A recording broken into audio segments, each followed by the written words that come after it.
ইতিমধ্যে অসমৰ সন্মানীয় জনজাতি পৰিক্ৰমা মন্ত্ৰী আৰু শিক্ষামন্ত্ৰী ৰমেশ পেগু ডাঙৰীয়াক আমি তেওঁৰ সন্মতি লৈছোঁ। তেওঁ আমাক সন্মতি জনাইছে আৰু বিশেষ অতিথি হিচাপে আমি আৰু বিভিন্ন বিভাগৰ মন্ত্ৰীসকলক আমি আমন্ত্ৰণ কৰাৰ কাৰণে সিদ্ধান্ত লৈছোঁ। কিমানগৰাকী ইয়াতে প্ৰতিনিধি উপস্থিত? ইয়াতে নাই বুলি ক'লেও 5,000 পৰা 7,000 প্ৰতিনিধি আমাৰ ইয়াতে উপস্থিত হ'বহি। অসমৰ লগতে মেঘালয়, অৰুণাচল আৰু অসমৰ বিভিন্ন জিলাৰ পৰা উপস্থিত হ'বহি। হাজং ছাত্ৰ সন্থাৰ কেন্দ্ৰীয় প্ৰতিষ্ঠা দিৱস 39তম কেন্দ্ৰীয় প্ৰতিষ্ঠা দিৱস, লগতে হাজং ছাত্ৰ সন্থাৰ ধেমাজি জিলা সমিতিৰ সাধাৰণ অধিৱেশন আৰু ইয়াৰ লগত সংগতি ৰাখি আমি হাজং জাতীয় অভিৱৰ্তনখনি অহা ইংৰাজী 13, 14 আৰু 15 ফেব্ৰুৱাৰী তাৰিখে 3দিনীয়া বৰ্ণাঢ্য কাৰ্যসূচীৰে জয়ৰামপুৰ উচ্চ মাধ্যমিক বিদ্যালয়ৰ খেলপথাৰত অনুষ্ঠিত কৰাৰ আমি সিদ্ধান্ত গ্ৰহণ কৰিছোঁ।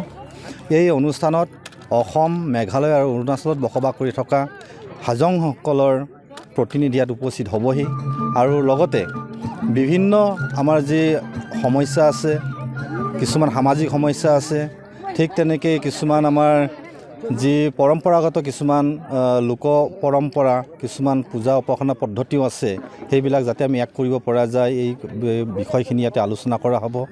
ঠিক তেনেকৈ নতুন শিক্ষানীতিৰ অধীনত যিহেতু এতিয়া অসম ভাৰত চৰকাৰে যে প্ৰাথমিক পৰ্যায়ত নিজৰ মাতৃভাষাত ছাত্ৰ ছাত্ৰীসকলক যি শিক্ষা আহৰণৰ কাৰণে সুবিধা কৰি দিছে, তো এই ক্ষেত্ৰতো অসম, মেঘালয় আৰু অৰুণাচলত বসবাস কৰি থকা আমাৰ হাজংসকলে কি লিপি গ্ৰহণ কৰা হ'ব সেইটোৰ ওপৰতে ইয়াতে বিশদভাৱে সিদ্ধান্ত গ্ৰহণ কৰা হ'ব আৰু এই বিষয়বিলাকে লৈ ইয়াতে বিশেষকৈ আলোচনা হ'ব আৰু বিভিন্ন দল সংগঠন নেতৃবৃন্দ এতিয়া উপস্থিত থাকিব।